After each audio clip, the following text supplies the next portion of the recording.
Hello everyone, welcome to UGT. आज हम गाला sample paper 3 का सेक्शन बी सॉल्व करने जा रहे हैं। चलिए स्टार्ट करते हैं।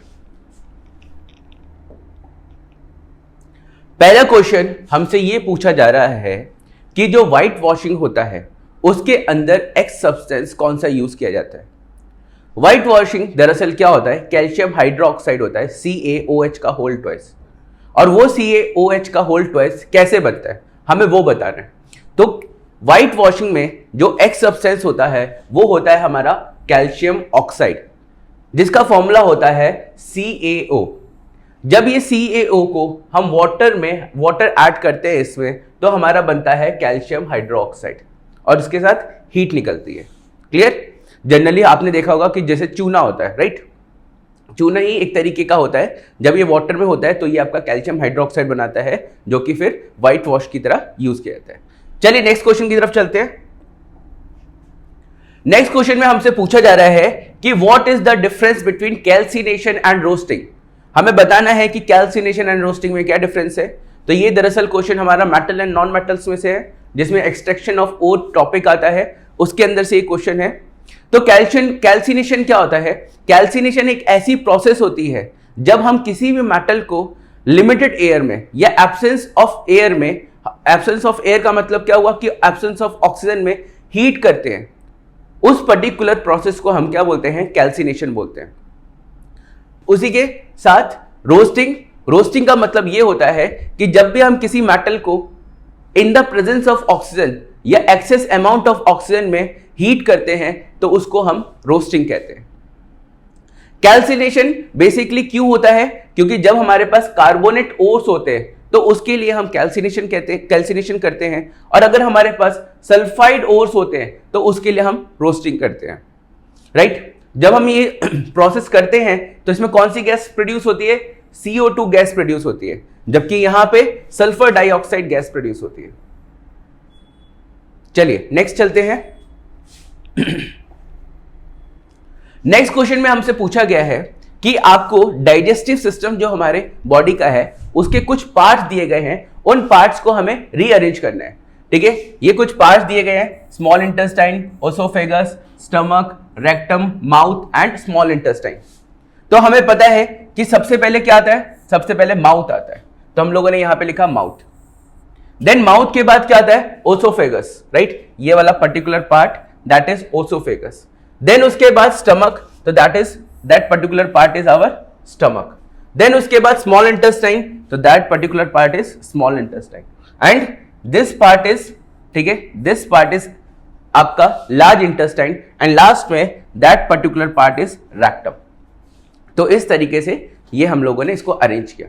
देन उसके बाद हमसे क्वेश्चन पूछा जाता है कि जो स्टार्च है, स्टार्च का मतलब क्या हुआ क्लास? कार्बोहाइड्रेट्स, ठीक है, and protein are partially digested from, मतलब कि जो हमारा स्टार्च और प्रोटीन होता है वो हमारी बॉडी में पार्शियली कहां डाइजेस्ट होता है। तो सबसे पहले बात करें स्टार्च की, तो जो स्टार्च होता है वो हमारा कहां डाइजेस्ट होता है? माउथ में, जिसको हम बक्कल कैविटी भी बोलते हैं। यहां पे हमारा सलाइवा से जो डाइजेस्ट होता है हमारा स्टार्च, कार्बोहाइड्रेट्स जो आपका शुगर में कन्वर्ट होता है, वो कहां होता है? Buccal cavity. और पार्शियली जो प्रोटीन डाइजेस्ट होता है हमारी बॉडी में वो होता है हमारा स्टमक के अंदर, राइट? चलिए नेक्स्ट क्वेश्चन की तरफ चलते हैं। नेक्स्ट क्वेश्चन में हमसे पूछा गया है कि डीएनए कॉपी करना इतना ज्यादा इंपॉर्टेंट क्यों है? ठीक है, तो दरअसल आपको पता है कि जब भी सेक्सुअल रिप्रोडक्शन होता है तो उसमें एक मेल होता है, एक फीमेल होता है, राइट? मेल और फीमेल से क्या होता है? आपका एक ऑफस्प्रिंग पैदा होता है, एक बेबी बॉर्न होता है, राइट? आपको पता है कि इनके पास 46 पेयर ऑफ क्रोमोसोम्स होते हैं दोनों के पास। अब क्या होता है कि जब सेक्सुअल रिप्रोडक्शन में जब बेबी का बर्थ होता है तो 23 पेयर यहां से, 23 क्रोमोसोम्स यहां से प्लस 23 क्रोमोसोम्स यहां से आते हैं, ठीक है? तो इनके भी कितने होते हैं? 46 हो जाते हैं, राइट? अगर डीएनए कॉपिंग नहीं होगा तो जो जीन्स है, राइट, वो जीन्स आपके अच्छे से ट्रांसफॉर्म नहीं होंगे। जब जीन्स आपके अच्छे से ट्रांसफॉर्म नहीं होंगे तो आपके जो हेरिडिटी इंफॉर्मेशन है वो अच्छे से ट्रांसफर नहीं होगी, और अगर हेरिडिटी इंफॉर्मेशन अच्छे से ट्रांसफर नहीं हुई तो कहते हैं जो बेबी है वो क्या होगा? आपका अच्छे से एबल्ड बॉन्ड नहीं होगा, वो डिसेबल्ड बॉन्ड हो जाएगा। इसलिए क्या होता है कि जो डीएनए कॉपिंग होती है या डीएनए रेप्लिकेशन होता है वो हमारे लिए क्या होता है, बहुत इंपॉर्टेंट होता है, ताकि जीन्स ट्रांसफर हो, जीन्स ट्रांसफर तो इनहेरिटेड इंफॉर्मेशन ट्रांसफर हो, इंफॉर्मेशन ट्रांसफर हो तो जो हमारा ऑफस्प्रिंग्स बॉर्न हो रहा है वो अच्छे से बॉर्न हो। राइट, नेक्स्ट क्वेश्चन की तरफ चलते हैं।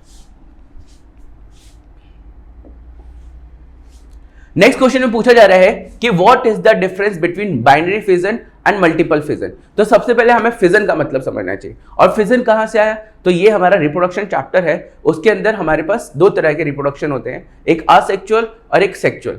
तो जो ये फिजन है ये असेक्सुअल मोड ऑफ रिप्रोडक्शन का एग्जाम्पल है। ठीक है, बेसिकली फिजन क्या होता है कि जब एक पेरेंट सेल्स अपने आप को दो या दो से ज्यादा डॉटर सेल्स में डिवाइड करता है तो उसको हम बोलते हैं फिजन। राइट, अब ये फिजन क्या होता है, आपका दो पार्ट्स में डिवाइड होता है, एक होता है बाइनरी फिजन, एक होता है हमारा मल्टीपल फिजन। क्या डिफरेंस है इसमें? बाइनरी फिजन जो होता है इसमें क्या होता है कि जब एक पेरेंट सेल्स अपने आप को दो डॉटर सेल्स में स्प्लिट करता है या डिवाइड करता है तो उसको हम बोलते हैं बाइनरी फिजन। वही दूसरी जगह एक पेरेंट सेल्स अपने आप को दो से ज्यादा डॉटर सेल्स में स्प्लिट करता है तो उसको हम कहते हैं मल्टीपल फिजन। बाइनरी फिजन का एग्जांपल अमीबा है और मल्टीपल फिजन का एग्जांपल आपका प्लाज्मोडियम है। राइट, चलिए नेक्स्ट क्वेश्चन की तरफ चलते हैं। नेक्स्ट क्वेश्चन में पूछा गया है कि नियरर पॉइंट मतलब हमारी आई का नियरर पॉइंट कितना है और फार पॉइंट कितना है।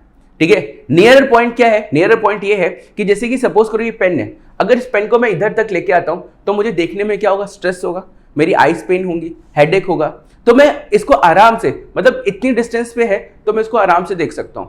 तो मिनिमम 25 सेंटीमीटर होता है जहां पे हमारी आईज क्या होती है, नॉर्मली देख पाती है, पास से पास। दूर से दूर हम कितना देख सकते हैं? आप इमेजिन करो, आप स्टार्स को देख सकते हो, तो स्टार्स को आप देख सकते हो, मतलब स्टार्स की डिस्टेंस क्या है, इन्फानाइट है, तो मतलब हम बहुत दूर तक देख सकते हैं, मतलब हम इन्फानाइट तक देख सकते हैं। चलिए नेक्स्ट क्वेश्चन। नेक्स्ट क्वेश्चन हमसे ये पूछा जा रहा है कि जो हीटिंग डिवाइसेस हैं, राइट, जैसे टोस्टर हुआ, माइक्रो ओवन हुआ, आयरन हुआ, ये सारे के सारे हम लोग मेटल से ना बना के हम लोग एलॉय से क्यों बनाते हैं? ठीक है, ये क्वेश्चन हमसे पूछा गया। तो इसका आंसर ये है कि मेटल में क्या होता है, इतना ज्यादा high melting and boiling point नहीं होता, जबकि जब हम एलॉयज को बनाते हैं तो एलॉयज में क्या होता है, हाई रेजिस्टेंस होता है, जिसकी वजह से वो हाई हीट प्रोड्यूस करता है। उसकी वजह से क्या होता है, एलॉय की वजह से क्या होता है कि एलॉय की वजह से होने की वजह से उसका जो रेजिस्टिविटी होती है, उसका जो मेल्टिंग पॉइंट होता है, इसका जो बॉइलिंग पॉइंट होता है, वो सब क्या होता है, एक पर्टिकुलर लेवल से क्या होता है, इंक्रीज हो जाता है।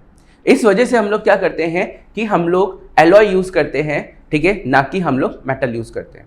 और एलॉय होता क्या है एक्चुअली? एलॉय होता है हमारा जब हम लोग दो या दो से ज्यादा मेटल्स को कंबाइन करते हैं तो उसको हम एलॉय कहते हैं। क्लियर? चलिए आगे चलते हैं। नेक्स्ट हमसे क्वेश्चन पूछा गया है कि how much work is done, कितना काम किया गया है कि जब 2 कूलम चार्ज को, ठीक है, आपका पास करवाया गया है बिटवीन पोटेंशियल डिफरेंस 12 वोल्ट, मतलब 12 वोल्ट पोटेंशियल डिफरेंस में की वजह से जो 2 कूलम चार्ज है उसको कितना मूव करवाया गया है, तो उसके लिए हमें निकालना है वर्क डन। तो हमें फॉर्मूला पता है कि potential difference is equals to work done upon charge, सबको पता ही, राइट, इलेक्ट्रिसिटी का फॉर्मूला है। What is potential difference? तो here potential difference is 12 volt and we have to find the work done, तो W आ गया ये, and Q is the charge that is 2। जब हम इसको क्रॉस मल्टीप्लाई करेंगे तो आंसर आएगा 24 joule is equals to work done.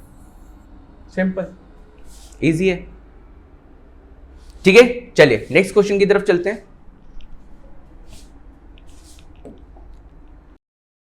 Next question हमसे पूछा गया है कि हमें कुछ नहीं करना, हमें बस एक बार मैग्नेट है, उसके अंदर मैग्नेटिक फील्ड लाइंस है, वो हमें बतानी है। तो मैं आपको थोड़ा सा बता देता हूं कि मैग्नेटिक फील्ड लाइंस क्या होती है। मैग्नेटिक फील्ड लाइंस एक इमेजिनरी लाइंस होती हैं जो आपका नॉर्थ पोल से साउथ पोल ट्रेवल करती हैं आउटसाइड द मैग्नेट, और इनसाइड द मैग्नेट ये आपका साउथ पोल से नॉर्थ पोल की तरफ जाती हैं। ठीक है, तो ये सिंपल सा डायग्राम है, इसमें सच कुछ है नहीं। चलिए आगे चलते हैं। नेक्स्ट क्वेश्चन में पूछा गया है कि व्हाट इज इकोसिस्टम। तो एक्चुअली में जो इकोसिस्टम होता है क्लास, क्या होता है कि इट इज अ इंटरेक्शन जब हमारे लिविंग थिंग और नॉन लिविंग थिंग, बायोटिक और अबायोटिक कंपोनेंट्स क्या करते हैं, आपके एक साथ आके मिलते हैं, इंटरेक्ट करते हैं, तो उस पर्टिकुलर चीज को हम क्या बोलते हैं, इकोसिस्टम। एग्जाम्पल के तौर पे समझते हैं कि जैसे कि गार्डन है, राइट, गार्डन है, तो आप गार्डन गए हो, तो गार्डन में आपने देखा होगा कि गार्डन में बहुत सारे प्लांट्स लगे रहते हैं, राइट। प्लांट्स क्या है, एक तरह के लिविंग ऑर्गेनिज्म है, राइट। लेकिन वो लिविंग ऑर्गेनिजम्स क्यों सर्वाइव कर रहे हैं, बिकॉज ऑफ सॉइल। सॉइल का एक नॉन लिविंग थिंग, ठीक है। वो प्लांट्स कैसे सर्वाइव कर रहे हैं, CO2 गैस, राइट, फोटोसिंथेसिस। तो CO2 क्या है, आपका एक नॉन लिविंग थिंग है। तो जब हमारे लिविंग थिंग और नॉन लिविंग थिंग आपस में इंटरेक्ट करते हैं तो उसको हम क्या बोलते हैं, इकोसिस्टम कहते हैं। क्लियर। अब हमारे पास इकोसिस्टम दो तरीके के होते हैं, एक हमारे पास नेचुरल इकोसिस्टम होता है, एक हमारे पास आर्टिफिशियल इकोसिस्टम होता है। जैसे नेचुरल इकोसिस्टम, फॉरेस्ट, ठीक है, जो हम लोगों ने अपनी मर्जी से नहीं करवाया, राइट, वो नेचर्स, ठीक है, वो गॉड की तरफ से दिया गया है, वहाँ पे प्लांट्स खुद अपने आप, ठीक है, आपके लगे हुए हैं। दूसरा होता है आर्टिफिशियल। आर्टिफिशियल इकोसिस्टम वो जो मैन मेड हो, जो हम लोगों ने किया हो, जैसे हम लोगों ने गार्डन खुद से बनाए हैं, तो उसको हम बोलते हैं आर्टिफिशियल इकोसिस्टम। क्लियर। चलिए नेक्स्ट क्वेश्चन की तरफ चलते हैं। नेक्स्ट क्वेश्चन पूछा जा रहा है कि व्हाट इज ट्रॉपिक लेवल्स, ठीक है। ये पर्टिकुलर क्वेश्चन हमारा फूड चेन से पूछा गया है। अब आपको पता है फूड चेन में क्या होते हैं, different types of living organism include होते हैं, इन्वॉल्व होते हैं। अब जब different types of living organism involve होते हैं तो जो पर्टिकुलर प्लेस लेते हैं या उनकी जो पोजीशन होती है, उसी पर्टिकुलर पोजीशन को हम ट्रॉपिक लेवल कहते हैं। जैसे कि आपका देखिए फूड चेन देखते हैं, जैसे कि ग्रास हुआ, ठीक है, ग्रास को किसने ईट किया, ग्रास हॉपर ने किया, तो ये एक ट्रॉपिक लेवल हुआ, ठीक है। देन ग्रास हॉपर को बर्ड ने ईट किया, तो ये सेकंड ट्रॉपिक लेवल हुआ, ये थर्ड हुआ, ये फोर्थ हुआ, बस यही ट्रॉपिक लेवल है। ट्रॉपिक लेवल मतलब क्या, कि पोजीशंस, फूड चेन में आपकी क्या पोजीशन हो रही है, उसी को हम ट्रॉपिक लेवल कहते हैं। तो आपको पता है कि इधर से देख लेते हैं कि सबसे नीचे कौन सा होता है, सबसे नीचे होते हैं प्रोड्यूसर्स, जिनको हम ऑटोट्रॉप्स भी कहते हैं, जो अपना फूड खुद प्रिपेयर करते हैं। सेकंड पे होते हैं प्राइमरी कंज्यूमर्स, राइट, जिनको हम क्या बोलते हैं, हर्बीवोरस कहते हैं, जो सिर्फ और सिर्फ प्लांट्स पे डिपेंड करते हैं, जैसे काऊ हुई, बफेलो हुआ। नेक्स्ट होते हैं सेकेंडरी कंज्यूमर्स, वो होते हैं जो कार्निवोरस होते हैं, जो सिर्फ और सिर्फ मीट को खाते हैं, ठीक है, जैसे कि लायन हुए, टाइगर्स हुए। थर्ड होते हैं टर्शियरी कंज्यूमर्स। टर्शियरी कंज्यूमर्स वो होते हैं और जो कि कहते हैं आपका ओमनीवोरस होते हैं, जो आपका प्लांट्स भी खा लेते हैं और आपका जो मीट भी खा लेते हैं, जैसे ह्यूमन बींग्स, राइट। बस यही क्वेश्चन है। नेक्स्ट क्वेश्चन की तरफ चलते हैं। नेक्स्ट क्वेश्चन है कि हमें ये पहले तो पूछा गया है कि ये जो पर्टिकुलर डायग्राम है, ये डायग्राम किसका है, तो हमें पता है ये डायग्राम आपका नेफ्रॉन का है, ठीक है। नेफ्रॉन क्या है, नेफ्रॉन किडनी के अंदर होता है और ये क्या है, एक फिल्ट्रेशन यूनिट है। क्लियर। हमारे बॉडी में 1.2 मिलियन नेफ्रॉन्स एक किडनी के अंदर होते हैं, तो टोटल 2.4 मिलियन नेफ्रॉन्स हमारे दोनों किडनी को मिला के होते हैं। सेकंड क्वेश्चन हमसे ये पूछा गया है कि भाई ये क्या रिमूव करता है, कौन सा नाइट्रोजियस वेस्ट है जो ये रिमूव करता है, तो ये आपका urea and ammonia, right. Urea and ammonia जो वेस्ट होते हैं हमारी बॉडी के अंदर, उनको क्या करता है, हमारी बॉडी से रिमूव करता है, ठीक है। नेक्स्ट क्वेश्चन हमसे पूछा गया है कि जो एक्स सब्सटेंस है, ये एक्स सब्सटेंस क्या है, तो ये एक्स सब्सटेंस हमारा बोमेन्स कैप्सूल है। क्लियर। ये हमसे पार्ट को, ये नेफ्रॉन के इस पर्टिकुलर पार्ट को आइडेंटिफाई करने के लिए बोला गया है, तो ये पर्टिकुलर पार्ट क्या होता है, हमारा बोमेन्स कैप्सूल होता है, ठीक है। अगर इसके बीच का पूछा गया होता तो ये होता है ग्लैमुरल्स, ठीक है, लेकिन ये क्या है, हमारा बोमेन्स कैप्सूल है। नेक्स्ट क्वेश्चन की तरफ चलते हैं। नेक्स्ट क्वेश्चन हमसे पूछा गया है कि कौन से फैक्टर्स है, ऐसे कौन से फैक्टर्स है जिसकी वजह से, ठीक है, जो करंट कैरिंग कंडक्टर है वो आपका मैग्नेटिक फील्ड पे, ठीक है, उसके ऊपर जो फोर्स अप्लाई होती है वो कौन से फैक्टर्स पे डिपेंड होती है, ठीक है। हमें पता है कि जैसे कि ये दो मैग्नेट है, ठीक है, ये इनके बीच में क्या हो रही, आपके इनके बीच में आपका मैग्नेटिक फील्ड है, ठीक है। जब हम लोगों ने कंडक्टर को यहाँ पे प्लेस किया तो इसके ऊपर क्या होगी, एक फोर्स अप्लाई होगी। अब हमसे क्वेश्चन यही पूछा गया है कि जो फोर्स अप्लाई हो रही है वो किस पे डिपेंड करता है, तो फोर्स जो अप्लाई हो रही है वो कुछ डिफरेंट टाइप्स ऑफ फैक्टर्स पे डिपेंड करता है। सबसे पहला फैक्टर होता है कि मैग्नेटिक फील्ड स्ट्रेंथ, ठीक है, ये हमारे मैग्नेट कितने स्ट्रांग है उस पर डिपेंड करता है कि ये फोर्स कितना होगा। सेकेंड डिपेंड करता है intensity of the current. Intensity of the current मतलब कि इस पर्टिकुलर कंडक्टर के ऊपर हम लोग कितना करंट फ्लो करवा रहे हैं उस पर भी आपका डिपेंड करता है। और थर्ड डिपेंड करता है लेंथ ऑफ द कंडक्टर, ठीक है, जितनी ज़्यादा लेंथ होगी कंडक्टर की उतनी ही फोर्स क्या हो जाएगी, कम हो जाएगी। जितना छोटा आपका कंडक्टर होगा फोर्स उतनी ज़्यादा क्या हो जाएगी, बढ़ जाएगी। नेक्स्ट हमसे ये पूछा गया है कि जो मैग्नेटिक फोर्स है वो सबसे ज़्यादा कहाँ पे होती है? तो हम यहाँ पे देख सकते हैं ये मैग्नेटिक फील्ड लाइंस को देख सकते हैं कि जो एक बार मैग्नेट्स में से निकल रहा है। अब हम देख सकते हैं कि जो मैग्नेटिक फील्ड लाइंस है वो जो पोल्स है, इन पोल्स पे क्या है? क्राउडेड है। ठीक है, इन पोल्स पे क्या है? क्राउडेड है। तो जहां पे मैग्नेटिक फील्ड सबसे ज्यादा होती है वहीं पे फोर्स ऑफ अट्रैक्शन या मैग्नेटिक स्ट्रेंथ भी क्या होती है? ज्यादा होती है। तो इसका आंसर क्या हुआ? हमारा जो मैग्नेटिक फोर्स है वो ज्यादा कहां पे होगी? वो हमारे पोल्स में होगी। यहां पे हमारे गाला सैंपल पेपर 3 का सेक्शन भी खत्म होता है, राइट। इससे रिलेटेड कोई भी आपको डाउट हो तो आप कमेंट सेक्शन में पूछ सकते हैं। Thank you.